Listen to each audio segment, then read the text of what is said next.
hace unos días hubo en el Perú una reunión de la OECD. OECD es la Organización para la Cooperación Económica y el Desarrollo, en la que están pues los países desarrollados, básicamente Europa, Estados Unidos, y también participan desde hace relativamente pocos años México y Chile. Colombia ha iniciado un proceso de incorporación y parece que el Perú también se incorporaría, es decir, la Alianza del Pacífico, nos incorporaríamos a este club de excelso, digamos. Bueno, estamos con Gonzalo Prialé, presidente de AFIN, que ha participado en esta reunión y donde se han discutido algunos temas sobre los cuales les vamos a preguntar. Gonzalo, buenas noches. Buenas noches. ¿Qué tal? Bien, gracias. Bueno, en esta reunión el ministro Castilla dijo que el gobierno tiene un programa de 10.000 millones de dólares anuales de obras, pero he visto que usted ha respondido que se necesita más, que eso es muy poco, se necesitaría 14.000 millones.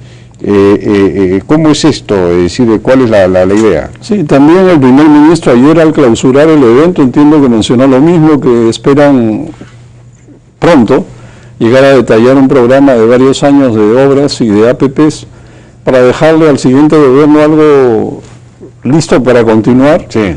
Y no como ha sucedido en gobiernos anteriores, que ante el inminente cambio de gobierno uno trata de terminar con todos los proyectos posibles porque no vale la pena dejar nada. Acá es al revés, hay que continuar. Y de eso se trata la OECD, continuidad. Es decir, mantener un ritmo, un rumbo, un desarrollo continuo. Ahora, y que puede haber elecciones, puede cambiar el partido de gobierno, pero las cosas centrales, el rumbo continúa. Bueno, ese gobierno aprista dejó varias obras que después no fueron continuadas. Por ejemplo, el gasoducto del sur se demoraron 3 años. Alan García está sacando tweets todos los días diciendo, oiga, esto ya estaba listo. Se han demorado un montón para que gane el mismo operador y con un proyecto 4 veces más caro. Eso es lo que está diciendo. Bueno, en realidad no es 4 veces más caro. 3 veces. Sí, tampoco. Lo que pasa es que se ha concesionado o se ha adjudicado en términos de costo total, incluido la operación y mantenimiento, de 34 años, lo cual eleva el proyecto de 3.800 millones a 7.300 millones. Pero los 3.500 adicionales son operación y mantenimiento de los próximos. Sí, pero el proyecto original eran 2.000 millones. Comparable con 3.000 y pico, claro, pero eso empezó en el 2008, han pasado 6 años, el proyecto no es el mismo. Hay que verlo con detalle, no es tan así. Digamos. Bueno, esta reunión de la OECD era sobre obras inteligentes o inversión en la promoción de inversiones inteligentes en infraestructura en el marco de la Alianza del Pacífico. Inversiones inteligentes en infraestructura. Básicamente que los países, los gobiernos aprendan en diálogo con el sector privado, encontrar sus mejores proyectos, plasmarlos, sacarlos adelante, contratarlos bien, es decir, hacer un buen trabajo en el camino del desarrollo. ¿Cómo está el Perú, digamos, comparativamente hablando con otros países? Digamos, ¿tienen un manejo inteligente, ProInversión es capaz de hacer buenos contratos, capaz de negociar adendas rápidamente, en fin? Claro, eso está avanzando. Está avanzando, se gana experiencia, las cosas van mejorando, los contratos van mejorando. Por ejemplo, en el caso del gasoducto del sur, que tanto se habla, sin haber leído el contrato, que por si acaso está en la página web de ProInversión, cualquier periodista debería leerlo antes de escribir sobre el tema. Los riesgos que está asumiendo el Estado son el riesgo arqueológico y el de conmoción civil, que es básicamente que alguien ataque la construcción del ducto. Y con un techo de variación de presupuesto de máximo 10%. Por ejemplo, eso no se menciona y sin embargo alegremente hay periodistas que dicen esto se va a triplicar, no sé por qué, como si hubiera algo en el pasado, una cosa Bueno, el riesgo imposible de evitar. El riesgo arqueológico en el Perú puede ser muy alto, ¿no? Puede ser.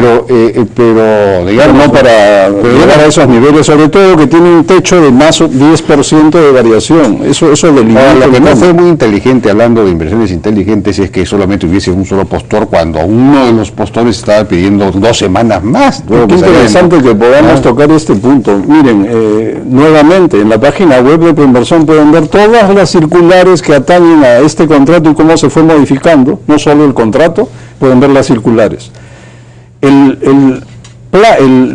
La fecha del concurso se postergó en noviembre, en febrero, en abril, terminó siendo ahora, el 30 de junio. 30 de junio. Ha habido postergaciones, no es que no las han habido. Otra cosa. De acuerdo, pero ya habían tantas postergaciones, si se trataba de despejar dudas y suspicacias. Para entrar 2 semanas se estaba pidiendo nada más para que pudieras entrar. Ya que mencionan, entremos al detalle. El 29 de mayo se precalificó a los postores.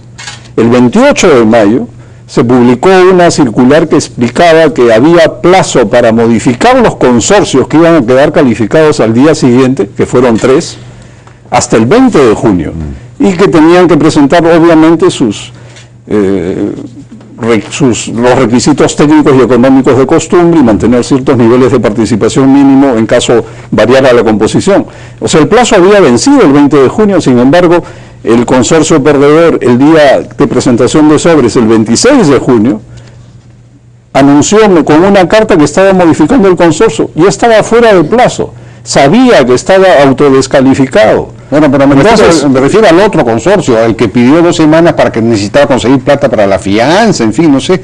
Bueno, pero es que al tercer consorcio. Es que no es la primera vez que pedían postergaciones por motivos varios y se les fueron concediendo, todo tiene un límite. Aquí han habido 2 postores, uno de ellos se autodescalificó porque modificó el consorcio fuera de plazo o lo anunció fuera de plazo. Eso no es responsabilidad del ganador y tampoco es que Proinversión ha hecho un mal trabajo. Yo creo que hay que tener un poco de mejor criterio en el Perú y ver las cosas con cierta madurez. Y le recomiendo a los periodistas que critican que, por favor, entren a la página web de Proinversión y lean los documentos por lo menos. Bueno, el gobierno, regreso a la pregunta original, Castillo ha anunciado un programa, dice que el gobierno tiene un programa de 10.000 millones de dólares anuales. Usted ha dicho que se necesita 14.000 millones de dólares anuales para poder cerrar la brecha y, en fin, llegar a un cierto porcentaje del PBI. Y entonces estamos, digamos, lejos de eso. ¿Qué se necesita para tener 14.000? ¿Qué pasa? Bueno, básicamente esto arranca del concepto que en Asia los países que han tenido éxito y han logrado salir de la pobreza, en el siglo pasado, en los años 80, 90, invirtieron anualmente por lo menos 7% de su producto en infraestructura. Llueva o truene.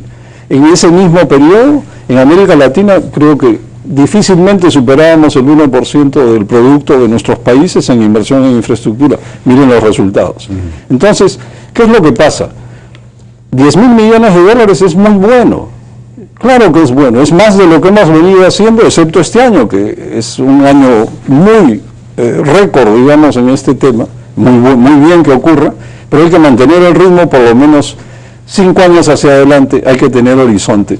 Un plan de mediano plazo de asociaciones público-privadas, un programa de APPs es necesario. Y esto va en la línea de la OECD, que es continuidad, porque por otro lado, si no se presenta un programa de esta naturaleza, ¿cómo atraer más postores? ¿Cómo atraer inversionistas institucionales? Hay que mostrarse como un país serio que tiene un rumbo claro y tiene metas definidas.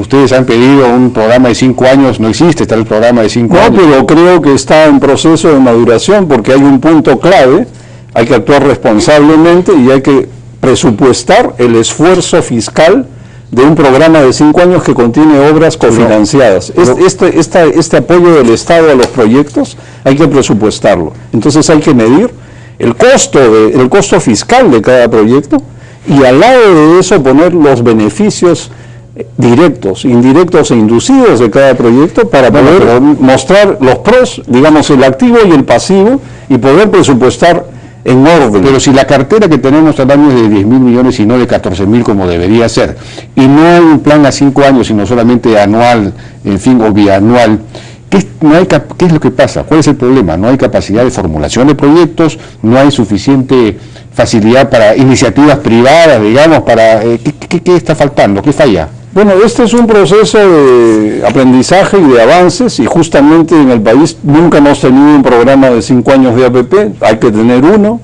varios países los tienen, México, Colombia, Chile, así que no es novedad.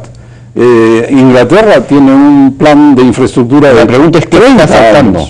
¿Qué es lo que falta? ¿Qué déficit tenemos? ¿No tenemos capacidad suficiente para formular proyectos? Yo creo que las empresas privadas no tienen facilidades para presentar iniciativas privadas? ¿Qué pasa? Yo creo que estamos creciendo, estamos saliendo de nuestra infancia como país y nos estamos dando cuenta que hay un mediano plazo que construir.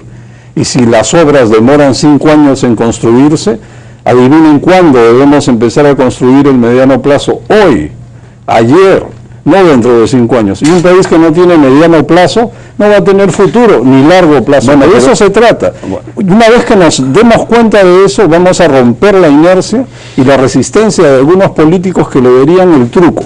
Seguro que quieren dejar proyectos para que alguien se beneficie y ganarse algo durante los próximos 5 años. Cosas de ese tipo, en lugar de pensar en lo que el país necesita. Bueno, pero no hay... digamos, muchas de las obras, de las concesiones que se han dado, de las APPs existentes, todavía no comienzan después de años incluso. Eso lo han señalado ustedes mismos, ustedes lo han señalado varias veces. Y pese a las medidas que ha dado el gobierno para destrabar, hay muchas concesiones ya dadas que no comienzan todavía. No tienen todos los permisos, etcétera. Ustedes han propuesto alguna solución a esto, ¿no? Sí, exacto. Esta es la post-adjudicación, es decir, ahora que se han adjudicado cerca de 18.000 millones de dólares de proyectos durante el presente gobierno y cerca de 13.000 en este año, hay una cartera grande de proyectos que tienen que empezar a construirse. Y este proceso de post-adjudicación que empieza desde que se adjudica el contrato, el proyecto hasta que se firma el contrato, y luego se hace la obra, pueden pasar pues años. Y entonces ahí es donde hay que trabajar. Un tema fundamental, por ejemplo, son las expropiaciones. Y lo que habíamos planteado es una especie de ventanilla única que consiste en que el concedente de cada proyecto otorgue una autorización temporal para que las obras puedan comenzar contra una garantía bancaria de cumplimiento de requisitos mientras se termina la ingeniería de detalle, pero se pueden iniciar las obras, total, duran 5 años, y entonces, cumplidos los requisitos, terminada la ingeniería de detalle, pero sin haber paralizado las obras, se continúa hasta llegar a tener la autorización definitiva y poder concluirla. Ahora esto lo han rechazado, ¿no? A mí, yo les he preguntado por eso al ministro Castilla, dicen que eso no es viable, ¿no? ¿O no? No es fácil, hay que intentarlo, porque de otra manera, ¿cómo se podría hacer? Hay esfuerzos aislados, se puede atacar, por ejemplo, el tema de los permisos ambientales, ok. El tema de las expropiaciones también se ataca, pero todo por separado. Y resulta que si para expropiar quieren esperar a que esté lista la ingeniería de detalle, para conocer el proyecto exactamente cómo se va a construir, para evitar expropiar de más, estamos ahí hablando de 1 año de ingeniería de detalle y de 1 año y pico para expropiar. Se pierden un par de años sin comenzar la obra. Bueno, la presidenta de OCITRAN ha planteado que Proinversión debe tener una unidad de gestión de expropiaciones para, digamos, tener ya una cosa mapeada y avanzada antes de, incluso de firmado el contrato. Exacto. Preguntas, ¿qué cosas se pueden hacer? Por ejemplo, Patricia Benavente tiene buenas sugerencias al respecto. Yo estoy seguro que gente inteligente que está ahora a cargo de estos temas, si se sientan con la voluntad de sacar algo, lo van a lograr. Yo lo que sugeriría es que, en vez de entrar a tanta minucia de trabas detalladas, ¿por qué no pensamos al revés? Es decir, por ejemplo, 6 meses para empezar la obra, desde que se firma el contrato. ¿Qué pasa en el medio? Bueno, el Estado tiene que hacerse cargo. Conversen entre ustedes, resuelvan sus temas y avancemos. No, si no son 6 meses, bueno, que sean 8 meses. Lo que no pueden ser son 3 años perdidos, o sabes cuándo empiezas y no sabes cuándo vas a terminar. Eso es lo que no le conviene al país ni a los ciudadanos, porque cada día que pasa pierden dinero porque no hay infraestructura. Y su calidad de vida y su capacidad de trabajar y de producir más y mejor no está ahí. Bueno, un caso flagrante es, y hoy día se refiere a eso, el editorial del Comercio, los costos. Hay un estudio que señala que los sobrecostos logísticos en el Perú son 9 veces el costo de los aranceles. Entonces, de nada sirve bajar los aranceles a 0 si tenemos unos sobrecostos que son muchísimo más altos que un arancel alto. Exacto. Entonces, debería habilitarse el cabotaje, deberían hacerse estas obras de puertos secos, ferrocarriles, esa obra que está planteando APM Terminals para hacer un elevado, en fin, hay una serie de cosas que se proponen pero no se hace nada. Y esto que se refiere al comercio exterior, importaciones, exportaciones, tan importante para el país, hoy día vi una noticia de Ayacucho, muy interesante, pymes de Ayacucho diciendo que necesitan un parque industrial. Y de repente esta misma persona reconociendo que, pero el problema es que en la noche no tenemos luz. ¿Cómo podríamos hacer las industrias? No hay carreteras para sacar los productos. En resumen, se pueden tener grandes planes de desarrollo, pero si no hay infraestructura material, la base material no está allí, no vamos a poder. Entonces empecemos de una vez, no perdamos más tiempo. Bien, Gonzalo Pialí, presidente de AFIN, muchas gracias por su participación en la Hora N.